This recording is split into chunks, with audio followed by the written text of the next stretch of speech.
നമസ്കാരം. ഋതുഷൻ ന്യൂസിലേക്ക് സ്വാഗതം. ഉഷ്ണതരംഗത്തിൽ വേണം അതിജാഗ്രത. സംസ്ഥാനത്താദ്യമായി പാലക്കാട് ഉഷ്ണതരംഗ പ്രഖ്യാപനമുണ്ടായതോടെ പകൽ സമയങ്ങളിൽ പുറത്തിറങ്ങുന്നവർ ജാഗ്രത പാലിക്കണം. സൂര്യാഘാതം മരണത്തിലേക്ക് വരെ നയിക്കാം.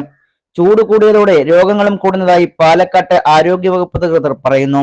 സൂര്യാഘാതമേറ്റ് ഒരു മരണമാണ് ജില്ലയിൽ ഇതുവരെ ഉണ്ടായത്. ചൂടുമായി ബന്ധപ്പെട്ട വിവിധ രോഗങ്ങളുമായി വെള്ളിയാഴ്ച വരെ ജില്ലയിലെ ആശുപത്രികളിലെത്തി ചികിത്സ തേടിയത് 198 പേരാണ്. 22 പേർ ചെറിയ രീതിയിലുള്ള പൊള്ളലേറ്റ് ചികിത്സയും തേടിയിട്ടുണ്ട്. ഉഷ്ണതരംഗമുള്ള പ്രദേശങ്ങളിൽ പകൽ പുറത്തിറങ്ങുന്നത് പരമാവധി ഒഴിവാക്കണം. ശരീരത്തിൽ നേരിട്ട് വെയിലേൽക്കുന്ന പുറംജോലികളും കായിക വിനോദങ്ങളും നിർത്തിവെക്കണം. യാത്രകളിലെല്ലാം കുടിവെള്ളം കൂടെ കരുതണം. അത്യാവശ്യത്തിന് പുറത്തിറങ്ങേണ്ടി വന്നാൽ കുടയും ചെരുപ്പും നിർബന്ധമായും വേണം. വെയിലേൽക്കുന്ന പരിപാടികളിൽ കുട്ടികളെ പങ്കെടുപ്പിക്കരുത്.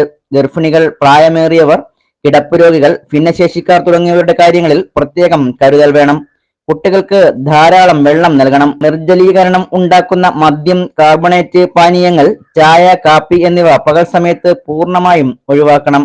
വീട്ടിലും ഓഫീസിലും തൊഴിലിടത്തും വായുസഞ്ചാരം ഉറപ്പുവരുത്തണം.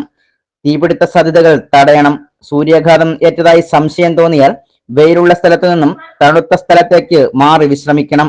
ധരിച്ചിരിക്കുന്ന കട്ടികൂടിയ വസ്ത്രങ്ങൾ നീക്കം ചെയ്യണം. തണുത്ത വെള്ളം കൊണ്ട് ശരീരം തുടയ്ക്കണം. ധാരാളം പാനീയങ്ങൾ കുടിക്കാൻ നൽകണം. ആരോഗ്യസ്ഥിതി മെച്ചപ്പെടുന്നില്ലെങ്കിലോ ബോധക്ഷയം ഉണ്ടാവുകയോ ചെയ്താൽ ആശുപത്രിയിലെത്തിച്ച് ചികിത്സ ഉറപ്പുവരുത്തണം.